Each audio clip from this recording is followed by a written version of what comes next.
Once upon a time, there was a woman named Naomi. She lived in Bethlehem, a small town full of ancient stories. Her name meant pleasant, and perhaps she had truly been that for many years. But the days she lived in were far from peaceful. These were the days of the judges, a time of instability, where everyone did what was right in their own eyes, as if the moral confusion weren't enough. Famine struck, yes, famine in Bethlehem, the house of bread. What irony! The land that should have been full of abundance was now dry, cracked, barren, hopeless. Seeds died in the hardened ground, food became scarce, and the eyes of mothers filled with fear. It was as if the heavens had gone silent and the earth had closed its hand. Before we go on, take a moment to subscribe and turn on notifications. Here, you'll find Bible stories told in a powerful and inspiring way. And if this message speaks to your heart, you can support our work by clicking the Thanks a Lot button. Every bit of help makes a difference. In this desperate setting, Elimelech, Naomi's husband, made a tough choice, to leave it all behind, their home, their land, their roots. He, Naomi, and their 2 sons, Mahlon and Chilion, set out for Moab, a foreign land with foreign gods and a complicated history with Israel. But hunger is hunger. When your stomach aches, even enemy territory can seem like a safe place. In Moab, life went on. The sons grew up and married Moabite women, Ruth and Orpah. For a while, things seemed to fall into place. Perhaps the pain of leaving had softened. Maybe Naomi even smiled again, but the winds changed. Like a candle blown out with a breath, death arrived. First Elimelech, then Mahlon, then Chilion. No warning. No mercy. And what happens to a woman who loses everything in a foreign land? That's where the real story begins. Time passed, but not the way Naomi had hoped. The mornings in Moab became heavy with silence. She woke up to absence, 3 graves and a land that had never been home. Everything she had known was gone. Only Ruth and Orpah remained, young widows with uncertain futures. The house felt both full and empty. The pots still sat in the corners. The tablecloths still lay in place. The memories lingered.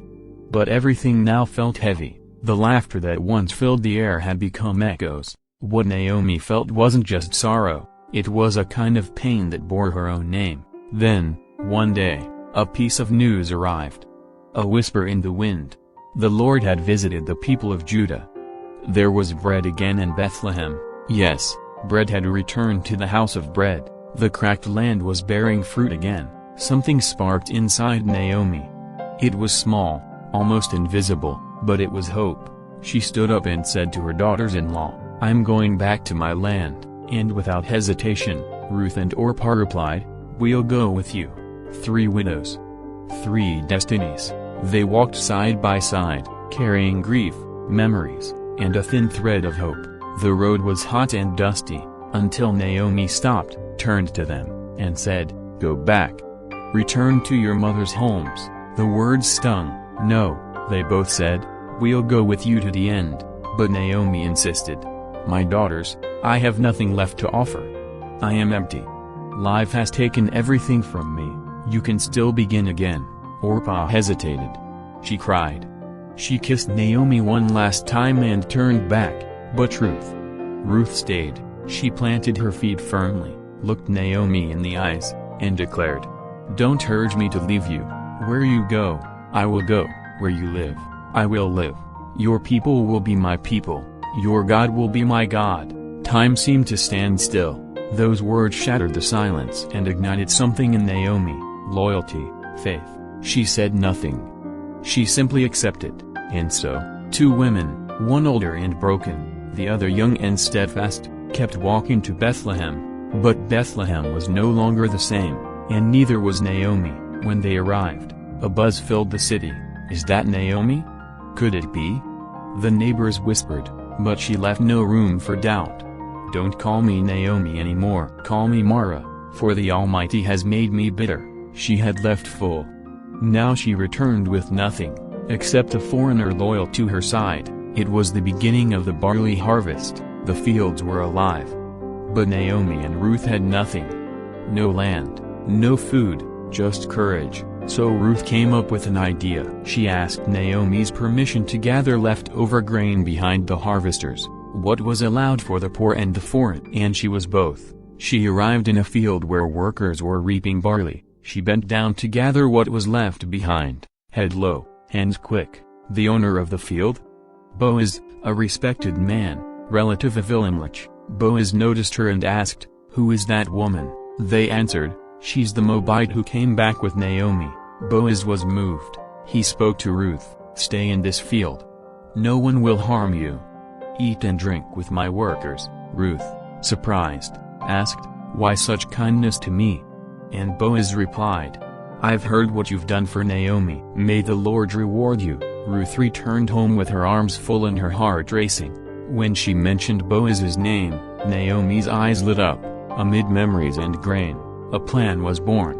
Naomi instructed Ruth to go to Boaz that night at the threshing floor and ask for shelter. A gesture that meant, "I want to be redeemed." Ruth obeyed. She bathed, dressed, and waited until night.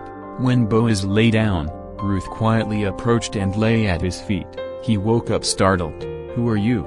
"I'm Ruth," she said. "Spread your cloak over me, for you are my redeemer."